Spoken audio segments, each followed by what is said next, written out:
I once had a dog that meant everything to me, and now all I'm left with is a horrifying memory that still keeps me awake at night. I wish I never had to tell this story, but what happened to him was so disturbing that even after 10 years, I still remember every second of it clearly. I can still hear the sounds of his bones breaking while that thing inside him twisted his body in ways no living creature should ever move. I truly hope nobody listening to this ever experiences something like this with their pet. This happened around 10 years ago when I was 24 years old. I've always been a huge animal lover. At that time, I already had 3 cats, but I always wanted a dog too. I was disabled and depended on a wheelchair, so most of the time I lived alone. Very few family members visited me because my apartment was usually messy and difficult to maintain by myself. Life was hard back then, but my pets gave me comfort and made me feel less alone. They honestly felt like the only real family I had. One evening, while driving home after buying groceries, I stopped at a traffic signal near a quiet road on the edge of town. That's where I first saw him. A dog was sitting alone near the empty sidewalk, just staring at the passing cars. The entire area looked strangely deserted because it was getting dark already. At first, he barked aggressively when I approached him, almost like he expected me to hurt him the way others probably had before. But after a few seconds, his behavior completely changed. He slowly came closer and laid down in front of me, wagging his tail as if he somehow understood that I wasn't there to harm him. When I finally got a better look at him, my heart honestly broke. One of his eyes was completely red, almost like it had been badly injured or burned a long time ago. Parts of half skin around his face had old scars with missing patches of fur. Despite everything he had clearly gone through, he still acted incredibly sweet and affectionate. What confused me most was the collar around his neck. It looked like an old pet collar, and written on it were the words, "Good boy." That meant somebody once owned him, and somehow abandoned him anyway. I couldn't leave him there alone, so I brought him home with me that same night. I named him Rido because of his strange red eye. To me, it didn't make him look scary at all. If anything, it made him even more unique and lovable. Every day I would take him outside with my wheelchair for small walks around the neighborhood.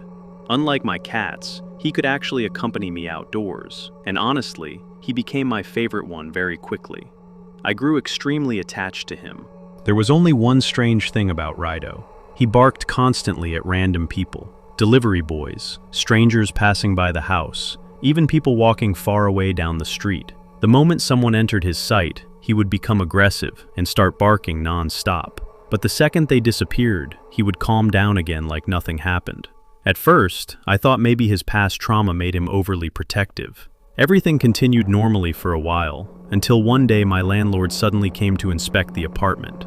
When he saw the condition of the place, he became furious. There were insects in some areas, and despite knowing about my condition, he gave me only 1 month to leave. I had nowhere else to go, and no realistic way of finding another home that quickly. Eventually, my mother offered me an old abandoned family house that had belonged to our relatives. Nobody had lived there in a very long time, but at least I wouldn't have to pay rent. I had no other choice, so I moved there with all my pets. The house felt isolated and unsettling from the beginning. It stood in a nearly empty area where only a few houses nearby were still occupied. Some homes around us looked completely abandoned.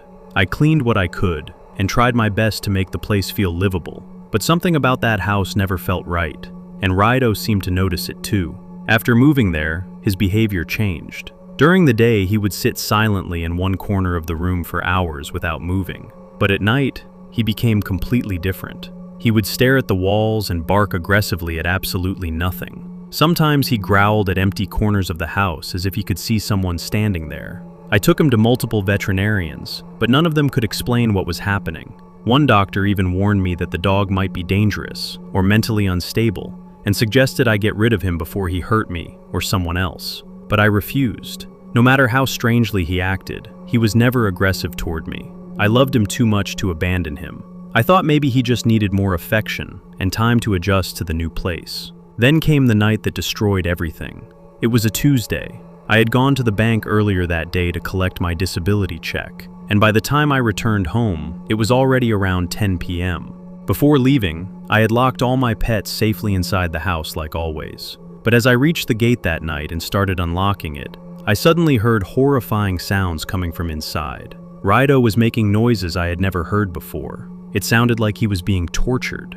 I panicked and rushed inside as fast as I could, and what I saw next still haunts me more than any nightmare ever could.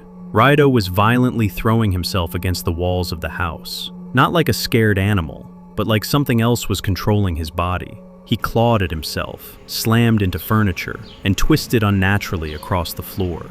I was standing frozen near the entrance, unable to move while screaming his name over and over again.